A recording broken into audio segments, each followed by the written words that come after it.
मंगलप्रभात लोढा म्हणाले, मा अमृता फडणवीस. शिंदे गटाचा नेता म्हणाला, काय हाक मारावी हा ज्याचा त्याचा प्रश्न. अमृता फडणवीस यांच्या सामाजिक कार्याचं तोंड भरून कौतुक करताना भाजपचे मंत्री मंगलप्रभात लोढा यांनी त्यांचा उल्लेख मा असा केला होता. त्यांच्या या वक्तव्याची राजकीय वर्तुळात जोरदार चर्चा सुरू झाली आहे आणि याबाबत शिंदे गटाचे आमदार संजय शिरसाट यांनी भाष्य केलंय.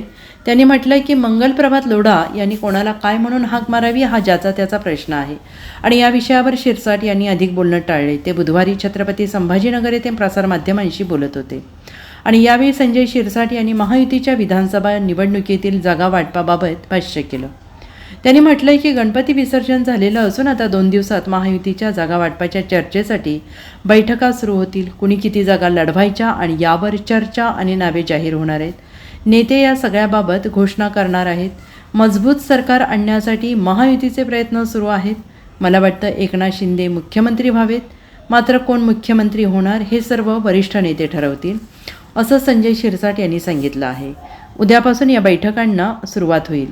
प्रथम अजित पवार आणि देवेंद्र फडणवीस यांची बैठक होईल. वरिष्ठ आणि हिरवा कंदील दिल्यानंतर तिन्ही पक्षांकडून उमेदवारांची यादी जाहीर केली जाईल, असंही शिरसाट यांनी म्हटलेलं आहे. अमृता संबोधणार असं मंगलप्रभात लोढा म्हणाले. मंगलप्रभात लोढाने कुणाला काय समजावं, काय कोणत्या नावाने हाक मारावी हा त्याचा प्रश्न आहे. प्रत्येकाबद्दल प्रिडिक्शन जे वेगळे असतात, त्यांचे मत वेगळे असतात आणि त्याच्या मताशी तोच एकमेव सहमत आहे. बाकीच्यांनी काय बोलावं हे त्याचा त्याचा निर्णय आहे. Bureau report SBN Marathi, Chhatrapati Sambhajinagar.